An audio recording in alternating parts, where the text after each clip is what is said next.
Hello. Today we are going to dance with Anna Asplind, and we met quite recently. I've known of your work actually from Anna Koch, and I've known of you around, but we actually didn't meet until half a year ago, and we had virtual meetings before that. But I'm really glad to have you here, because your work, be it curation, your audio walk, your hosting, just the conversations we've had in the kitchen at the residency that I was with at your place, it really supported me in my practice. So I feel really privileged to be able to invite you to dance with me today, or to practice, or whatever we're going to do. But if people don't know you, how do you describe yourself? That's a very good question. Who am I? Yes. That's very existential all of a sudden. I think there's a lot of people that I didn't meet as you that I've been looking at, because I'm looking a lot at dance, but I haven't been so much in the traditional stages or rooms actually. So I've been a lot outdoors, which is also where I'm going to take you today. And working in another way. And I think just as a background to that, from the beginning I'm a dancer. So I worked as just a freelance dancer for a while in Berlin, like a lot of other people did. And then after a while I realized that I can be on stage, but it's not where my passion is. The passion is where what happens to me or what I learn from moving or dancing. So I wanted to start a practice where I could share that, actually. That is the absolutely most interesting thing with dancing for me, to be in motion yourself. So that is actually what I've been trying to share, also with an audience, quite a lot. You mentioned my audio walks, that's one part of it. But we're going to talk more about that. Yeah, I mean, you have so many strings also to your bow. You do so many different things. And, I'm sure people can look you up after and check your website out and Google you and everything. But let's because it's really nice to go into the practice, like you say, to do it, to be in it. So hopefully we can share a little bit of that. Yeah, and then more things will come up, I think, along the way. So what are we going to do? Yes, what are we going to do? I want to share something, it's quite basic in my own practice, where I usually start off when I start a new work or want to do something. And I think it's really about, I wrote when on the subway here, I was like, so what is it actually that I'm starting with? And so the first thing, we're going to go outside, because I think outside is also, it gives something else than being in a studio. I think I can be in a studio as well, but there's something happening when I go outside, which is enriching this practice.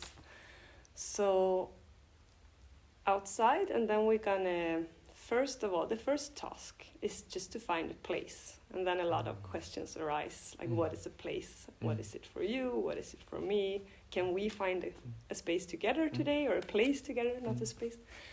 So that's the first task. And I think for me, it's a lot about very intuitive, I want to stop here, or I want to be here for a while out of curiosity, or out of a safe feeling, or out of whatever that might be.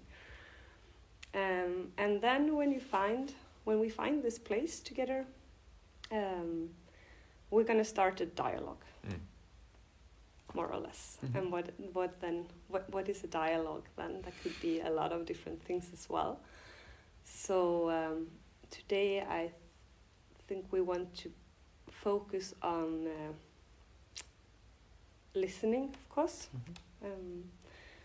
that's really important when you have a conversation with Mm-hmm. someone or something.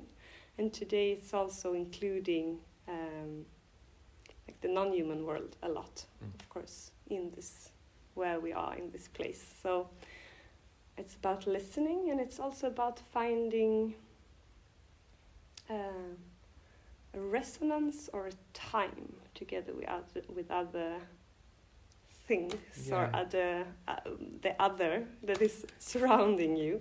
So like, how do you find another space-time, more or less? Like, how do you if we go outside, and how do you actually resonate with a tree, for example? Like, with what kind of time do you have to be in, like, try to become to be able to resonate there, you know? Because if you have a dialogue where you're only talking, it's not really happening in the practice world, what I've been doing. So listening, finding this time, space, resonate, and also being just fascinated, you know, like as if, I think you told me you've been also working on this yourself, that just like as if this is the first time you're in a place like that. So that is what I wanted to try to do with you today. That sounds great. So we'll find a place, and we don't have to agree on that, but we sort of somehow find a place together, and then we start a dialogue, and we listen to the non-human in the space, and we resonate with its time and its space-time, maybe. I wondered if that was a tempo, is it? Or it's really to give time maybe to what is resonating or what is happening with the objects and the things around. We can, I mean, for me it's been a lot like slowing down in the beginning. Okay, yeah. But it can be also like speeding up. Yeah. There's so many things happening out there when you start to listen. So it's a work that goes a lot like in and out, in and out, in and out, you know, like so something happens, you listen, something happens, you listen to what happens inside, and then you listen to again what is happening on the outside. So the time, it's most to be aware that you can't be in your own time, you know. Yeah. You have to be open to other time escapes. Yeah. A bit like in the Lord of the Rings. Yeah. Sorry.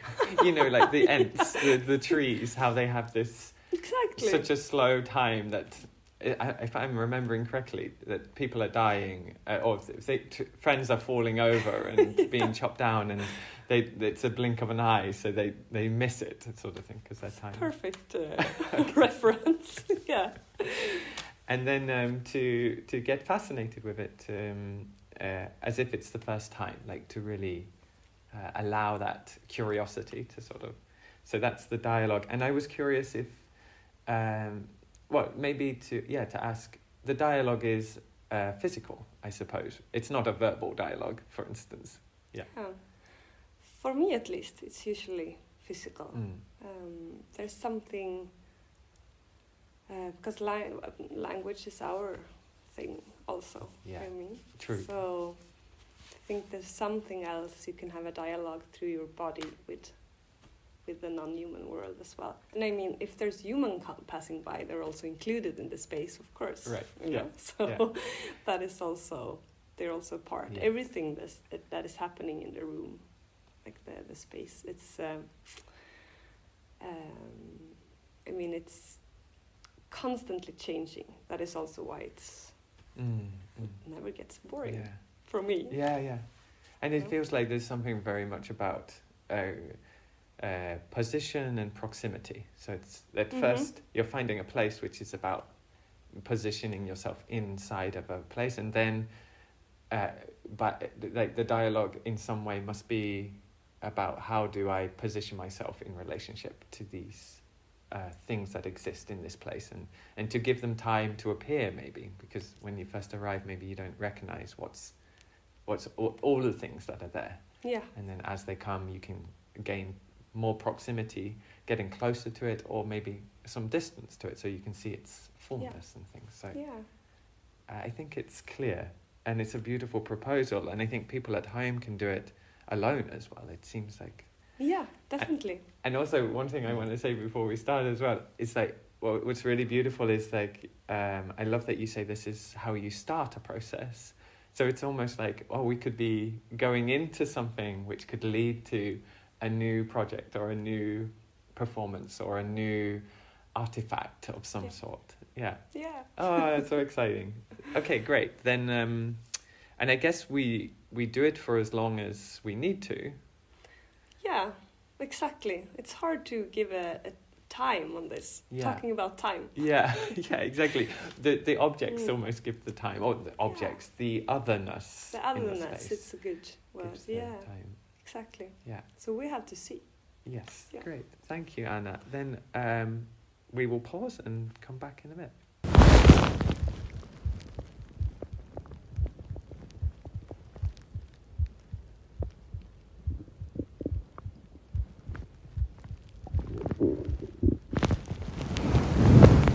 Wow, that was really, that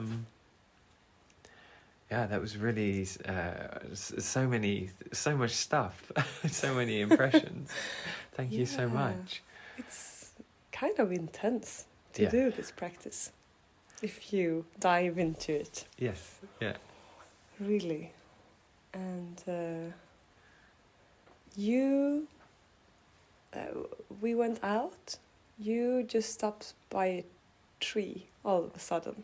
Yeah. And then we kind of tuned into that place around it, which was then in the nature. Yeah. Yeah. I mean, I feel like it's really hard to stop, because I felt like I could just keep walking. Like it's hard to pause, and recognize what's around you. But it was nice because I saw this dead tree with these little fungi type things on it, and I was curious to if that was something of interesting and if that could lead us to a place. And then I thought what was really nice was we stopped there and we spoke a little bit about the tree, and then you said, "Oh, someone's been here. A road ewe, a deer, had left its tracks in the snow under a tree." So we sort of followed this, and then we found ourselves between this very large fallen tree on this slope next to a rock. Yeah. And it was a very intense space, actually. Yeah, a lot of things happening. Yeah. At the same time, because this day it's a lot of snow. Yes. So I think I found myself feeling that I in the beginning I was like, but I don't want to disturb, because it felt also like it was so quiet in the beginning. But I think out of that quietness, I suddenly started to recognize or sense all these things that was going on, the small details everywhere. And that was really beautiful. I think you need that quietness to be able to start notice them. And something else I found fascinating today, which I didn't really think about earlier, was that every time, because sometimes I have the urge, or I feel like I want to try something that I see, like I want to have the sensation of how that little, what do you call that? The little bar? Do you know what a bar is? Blue bar? No, it's like the leaf from a pine tree. Ah, yeah. What do you call them? like pins or something? I don't know. But I think we know what we're talking about. Yeah. Yeah, the little like leaves of a pine tree, but they're not leaves, obviously. They're pine needles. Pine needles. Pine needles. Thank you, Peter. And I just suddenly had a moment where this one was trapped in a spider net and had like really. It was almost like it was carried, you know. So I had this moment, and when I started to become this needle, I was then I recognized I stopped seeing like what was happening there and started to kind of open up to what that experience was, and saw everything else that position or that kind of, because it's also a lot of positioning, as you said in the beginning, being proximate or distant, or when you approach something, a lot of different things appear. And I don't know, I'm also very curious, how was it for you? Well, I mean, can I understand just a little bit? So you said you were close to the needle, and it was relating to the pine needle in the spider web that caused you to start to try to understand it within its larger context, was it? Or? Yeah, exactly. Okay, and started to kind of, instead of like the focus shifted a lot from that. I was in that for quite a bit, but then like from that position opening up to see where that were in the surrounding, you know, and started to then, it's also like this, maybe something more simple to share is, you know, like how you maybe see this lesion. The Lichen. And then if you then kind of become that, then you are with the sky instead, you know, like so you kind of reorientate. Yeah, exactly. Your perspective somehow. So by taking someone else's position, you kind of get somewhere else where you wouldn't be if you were in your own perspective, right? So that I think is one thing I like a lot about doing this practice. It really reorientates oneself and one's perspective. But also maybe it's worth mentioning for people listening that it's a lot of snow, but also we're very lucky. It's actually quite warm. It's maybe 1 degree outside or 0. It's definitely plus. So in fact, the snow is soft. It's not got that. It's moist in a way, and it was very interesting to be with those imprints, because when it's colder, the imprints are slightly different. The ice holds its shape more, maybe, and you have that squeakiness as well, right? Whereas now it's in a different phase.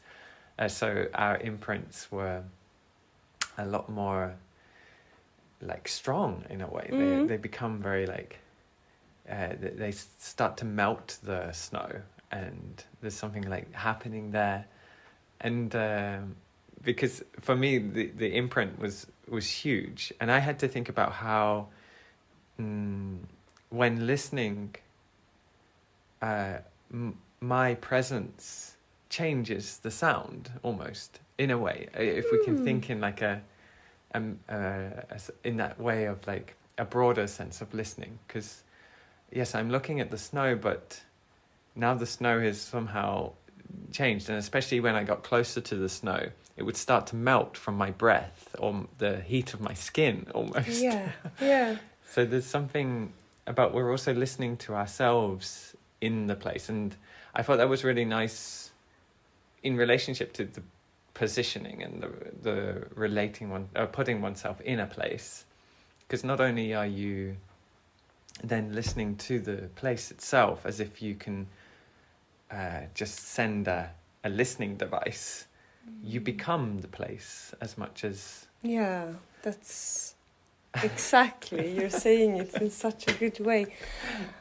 No, but I have this, like, it was also what I talked a little bit before when we went out, this constant moving from inside and out. So you're listening as much to yourself as the way you are, the place you are the place, as you say. You're a part of the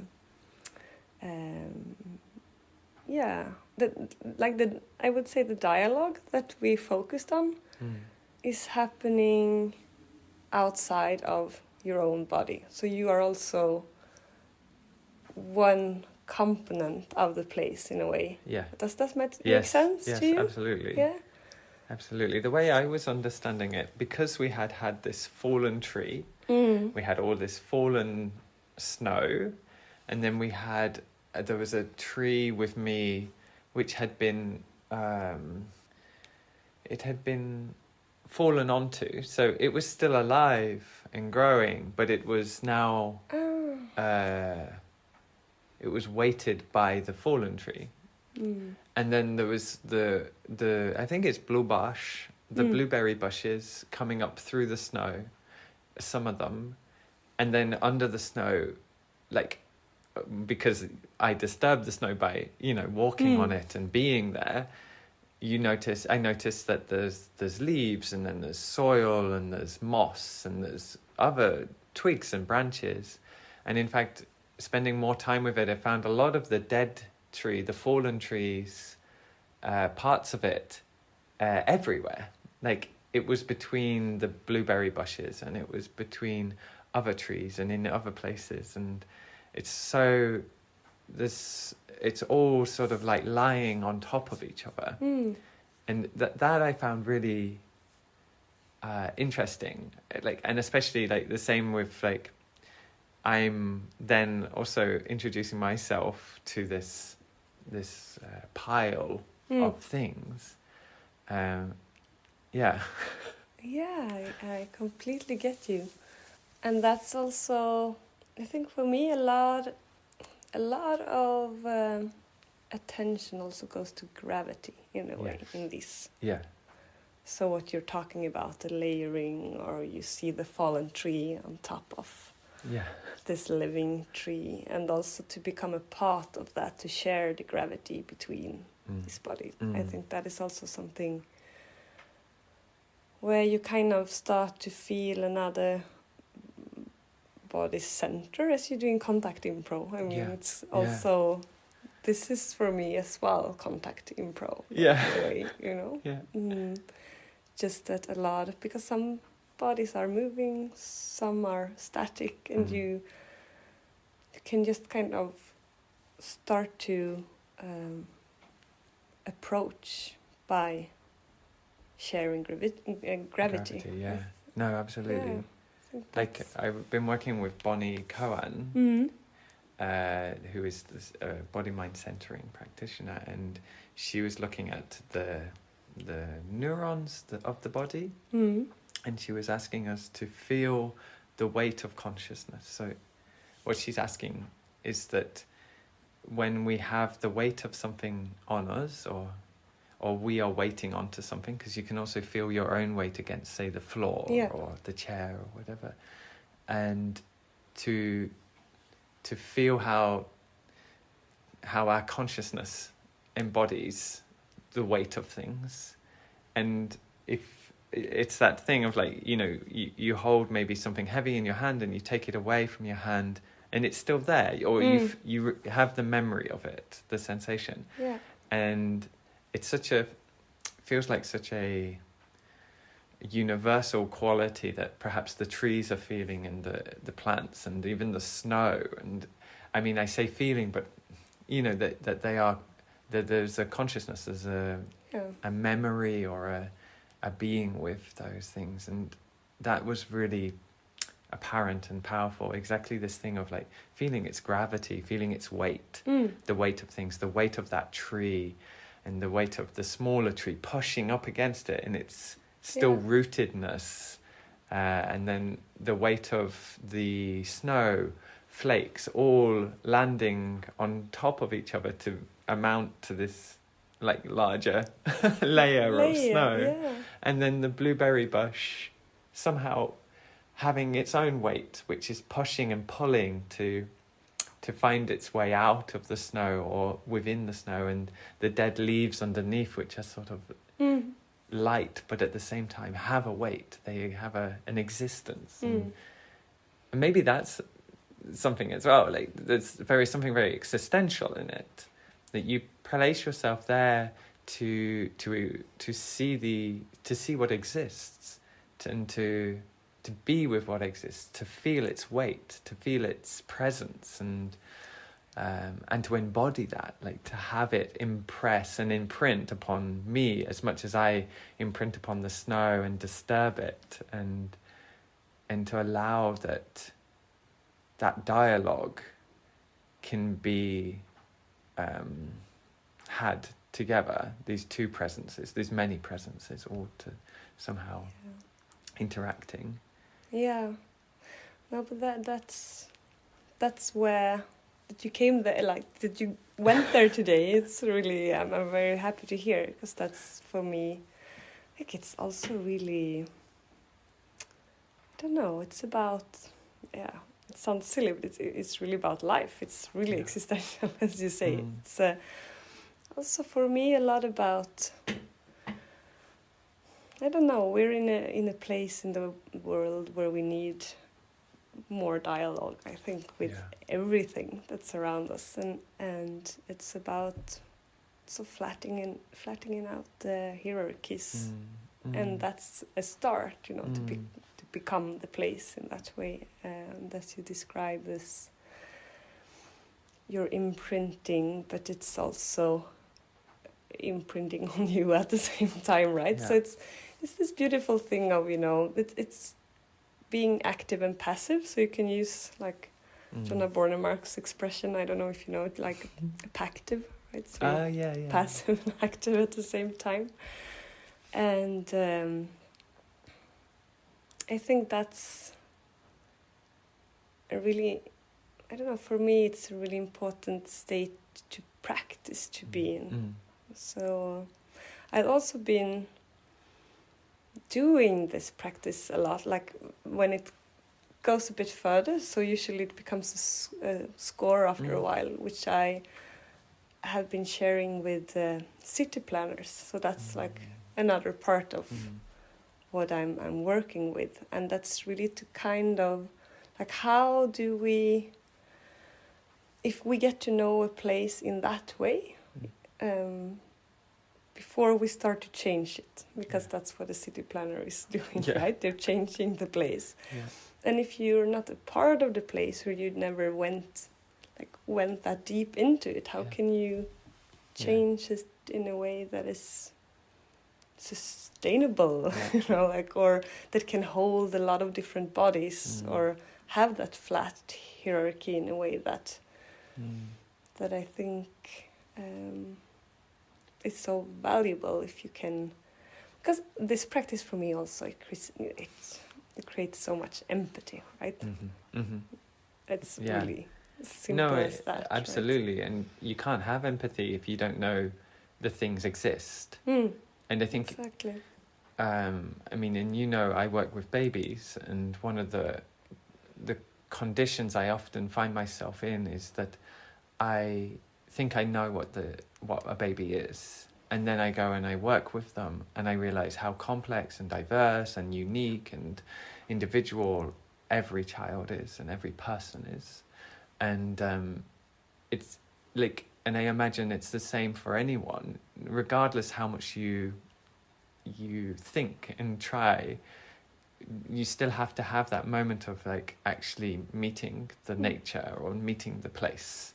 And recognizing what actually exists in the place, because we can so easily simplify a forest to, okay, it's got trees, it's got dirt, it's got dead things, it's got live things. Okay, it's a street, it has concrete, it has, but when one goes there, one realizes there are subtle qualities to a space which perhaps don't exist. And this, I called it a forest as we were leaving, and I thought, is it a forest? Because when we were there, I was so aware of the city. Yeah. Because of the sound, we can hear the motorway from where we are. There's a lot of people jogging and horse riding, and there's a railway line nearby.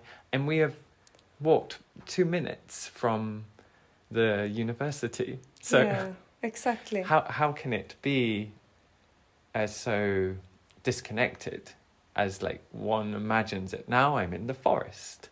Now I'm on the street, so I'm in the city. It's also a very city, and I wondered how the trees experience that as well, being in that noise of diggers and trucks and cars going by. Like, do they recognize them, or like do they experience it as different to being in complete isolation? Maybe do they get stressed or calm, whatever that is? Because I mean, they can definitely pick up vibrations, and sound is vibrations. So why not? Because there's something about nature in your work, in this practice. Am I right? Like, we often separate ourselves from nature, whereas I feel like this practice is very much about trying to understand how we're a part of the environment. Maybe environment is better, because I imagine you don't only work with the forest. It just happened that we could walk into a forest today. Yeah, it can also be really urban places, definitely. And it's really interesting with the rhythmicity of different places. So but I had a moment where we were today when there were like church bells coming into the soundscape, for example, and it was super present because it was so clear, and really it felt like the church was all of a sudden in the Finland, like the place where we were became almost a church at that specific moment. And so when you are in these urban green spaces that we were in today, I think the presence of the rhythmicity of the city is really there, so you can also travel between those different qualities and understand. As you say, maybe like get a sense, is it disturbing to be here? I mean, it poses a lot of questions also to do this practice. Like, what is it to be snow and being laid on? What happens when you squeeze it together? What is it to be? And even if snow can't feel, but we have no clue, right? Yeah. We don't know what this all the small parts that the world exists of. Or even, I feel like we get trapped in that sort of sense of like, oh, does it need to know? Because, I mean, does it even matter? Does it even matter? I mean, like, it matters to us when we see fresh snow, what we think is fresh compared to snow that is trampled on. Yeah. So just to know what it is for the snow, and to recognize it as existence, and to try and be less human-centric, maybe, and and in that way of like, it's human-centric because it doesn't matter, but it matters. It matters how the snow is falling, and how it lays, and what it lays upon, and how it interacts with different things, and not to oversimplify it, and to keep it complex, and to allow that we can continue a dialogue with it somehow. I wanted to ask about cultivated landscapes, because we were meant to do this in Grønnerud. Am I saying that right? Yes, yeah. Where you've been holding a residency, or artistic curator of a residency. And there we're on a large dairy farm. And how has the experience, because I can somehow imagine a little bit what it's like to work with a urban space, and now we were in a semi a wild space, but what is it like to be in a cultivated space? Does it change, or do you notice the human elements more, and or how do you recognize the natural elements, or maybe the wild elements in those spaces? Yeah. Or is that something you've worked with even? Yeah, it is. But I think the more I worked with it, the more, this might sound weird, but the more alike the places become in a way as well. Because, I don't know, we have this Anthropocene time that we're in right now. And that means that everything is affected by humanity in a way. So it's different scales, of course. A city has one quality and the cultivated landscape one. And I think at Gunnerud, where you experienced that sound walk that I've been doing there, I really worked with because there you have the sensation of the nature being left alone. There's also a slope that goes down to water, where I think it's been quite hard to have a forest production. You know? So they let that area be. So a part of the walk is going through that wilderness, the sensation of a wild forest, at least, because it's still affected in so many ways. And the contrast of walking in this really monotonous fields with one, there's like just one thing that grows there, you know, and it's a huge place, and you feel like the soil is different, and you can, but then when you start to look close again, there's actually a lot of different species as well, you know, and you kind of, in the city as well, like some cities have so much diversity if you start looking at it. So, or being with it. It's a better way of saying it, I think. Listening to its existence, maybe. Something like that, That's a good expression. No, but I definitely understand what you mean by, like it makes sense somehow that they are the same. They're the same in the fact that they all exist, and when I ask about cultivated versus urban and so on, I'm almost reproducing that division between us and nature. And of course, there's no division, really. Like it's a conceptual one. It's the division between what we believe is too much or too not enough, and so on. But within it all, we're living amongst many things and many qualities and materials, and they all have an existence and a being in the world. And somehow to be with that, I think one of the things that occurs to me is how often when I'm in a forest, or I'm on a walk somewhere, or I cross even just a park, I'm very aware of the paths that are made, which aren't designated paths, you know, they're not created out of concrete or stone or something, and they're made by us walking on them. And I sometimes feel like, is this a violence? Is this bad?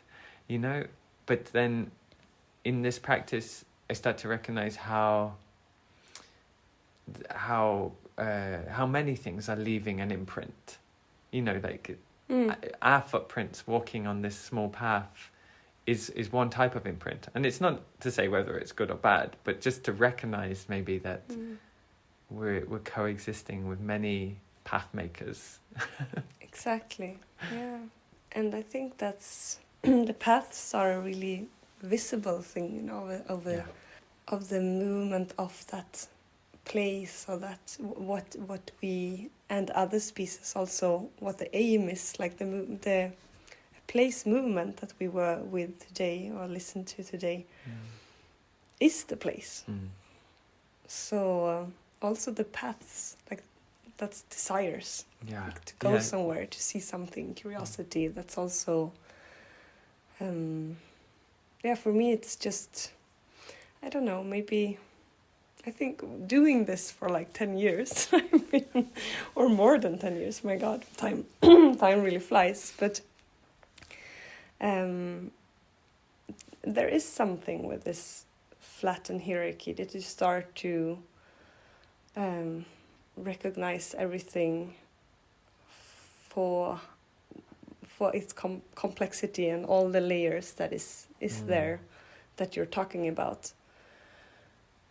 And sometimes I also just like pop out of that and get really like emotional and being like, how now I feel sad about the place, you know, or something like that.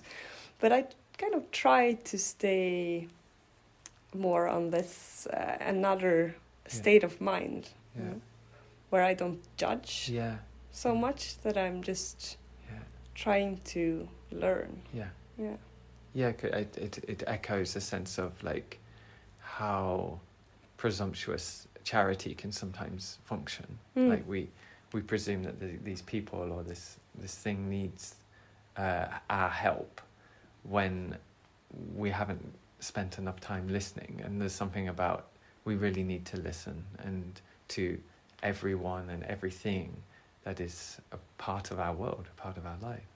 One thing, maybe talking about listening, to touch on, I was so struck by how, maybe it's today being with the snow and everything, but smell was so important, and temperature was really, really important for me in my dialogue, because I had to think about, as you had said, they don't use words, they don't have a language. So yes, of course I could talk to the tree, but look for ways of dialoguing perhaps which they already doing.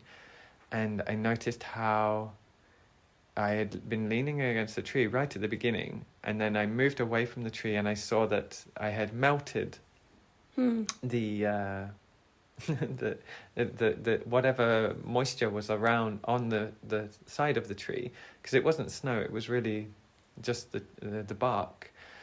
And so then I smelt the difference between the frozen part of the bark and the moist part, and I really noticed how different the smell was. When it was moist, it was really like a moist forest quality was already coming up. And then recognizing the different temperatures of things, like that the tree which was alive was colder than the tree which was dead, I felt. And I was thinking, is it because the tree that's alive has more liquid in it, which is perhaps now frozen, whereas the one that is dead has maybe less liquid in it? And then also at the end I managed to, I also was with some dirt and feeling how that was warmer than the snow, of course, this is maybe to say. And then also recognizing the heat of the rock, because it really felt hot in contrast to the ice. And you was with the rock for a long time, and the moss and everything. And then, because that was something that I recognized with myself, like I can't get close to the snow really with my mouth or my face, because to smell it or to be with it without it really starting to alter, because I'm so hot. And I really noticed, it was really fascinating to think, oh my God, I'm a warm thing. I like compared to the rock, and yet they are warmer than ice. It was a magical place, because I work with babies, and of course taste and smell are there for them, and I think temperature is probably very much there for them as well, and they're always putting things in their mouth. But I do struggle to empathize with it. But going a little bit away from that and being with trees and rocks and these types of beings, I really managed to find an empathy for why I would want to put the snow in my mouth, or even put my tongue on the tree to feel its texture, to get closer to its smell and stuff. Anyway, sorry. No, this is so beautiful to hear. Like, I love talking about this with you. It's because I experienced exactly the same thing there in that place, like with the temperature, it was so present. Yeah. And sometimes I could just as if you spend some time with one temperature and you moved to another, it was suddenly like it was heating me also sometimes, you know. I was like, wow, or I don't know, it was really nice. It opened up the sensation a lot, right? And it's nice that you compare it with how babies interact with the world. Yeah. Because it's a bit like that, right? When you stop, when you become a part. Because now I know too little about babies, but sometimes I imagine that they don't really know what's them and what's outside, you know. So I'm not sure if that's right even, but that's how I imagine them when they interact with putting things inside, or because they don't really know where they stop and where other things start. Definitely they learn where that they have limbs at some point, so there must be some type of like gaining a periphery or a boundary to themselves. But I think it's so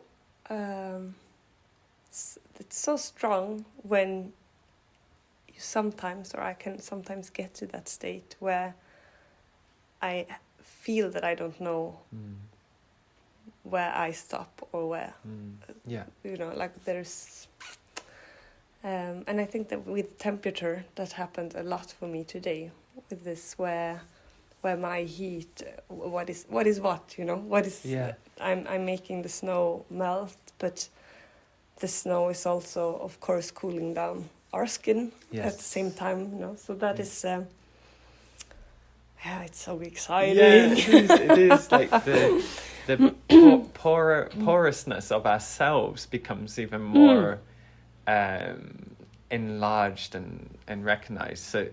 So not only like, I feel like the first part of our reflection was it's quite conceptual and quite political as well, but also on a very physiological level, there's an empathy making and empathy production that is sort of occurring, where exactly as you say, like my hands are still a little bit cold, or maybe even like the weight of things, like Bonnie Cohen sort of suggests, like I feel the weight of the tree. I mean, I even try to lift the dead tree, you know, to try and support it, or to understand what it must be like for the smaller tree, and to sort of dialogue with it and its experience. And you're right, like the boundary of our physical being and the physical place that we find ourselves in becomes very porous and fluid and dynamic in a really beautiful and amazing way. I'd like to maybe finish by alluding to what you said, that normally what you do now is you start to score things. And I'm curious, because I know I will come back to this practice the next time I find myself walking and realizing I'm passing by so many places to stop and experience a place perhaps, and the scores maybe that will now resonate with me from having done this practice, and the desire to do it again and again and again, and to just connect into that. As you say, what you do now is you start to articulate scores for yourself around the place. But was there anything else that you wanted to say, or that comes up for you? To continue where you just took us to the scoring, because that's another layer of this practice, you know, to go, because what we did today creates a lot of questions and things you want to go deeper into, or tasks I want to give to myself next time I go there, and that becomes this score that you talk about. So usually I can do this practice for quite a long time at the same place. I go back day after day, it can be a month or even longer sometimes, where you spend a lot of time, and of course then that place become more and more of a place because you spend time there, so you recognize it in another way.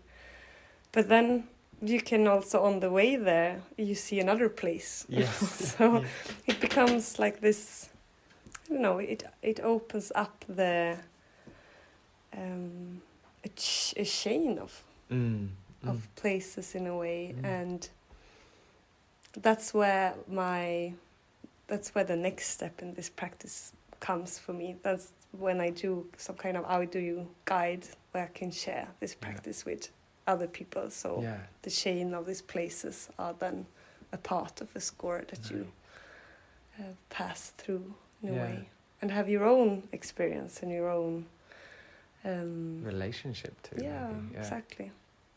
Oh, it's so beautiful.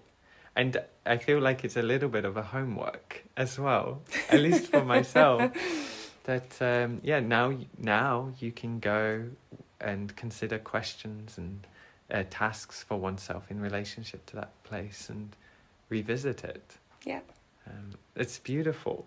I really hope, I'm sure we will meet again and get to practice again. I will indefinitely be doing it in spirit with you wherever I go, and that's so nice, and so on. So thank you so much. And if other people who are listening maybe want to get more proximity to you and your practice, how do they do that? I think the best, now I've been so busy the last years, but I have a web page. Yeah. I think that's probably the best way, but it's not updated since like 3 or 4 years, but I'm going to work on it soon. Okay, great. So that's just my name, Anna Asplind, and there's like, if someone wants to ask something, I'm really I guess you have contact information there. Yeah, exactly. Great. So if someone is curious, want to know more, or do the same thing and want just to have a conversation, I would be really happy. I'm so happy you invited me. It's Thank you, Anna. such a privilege to just spend time and talking with you about this and sharing it with you. Thank you, Peter. No, thank you. It's what a practice. I'm in awe. Thank you so much.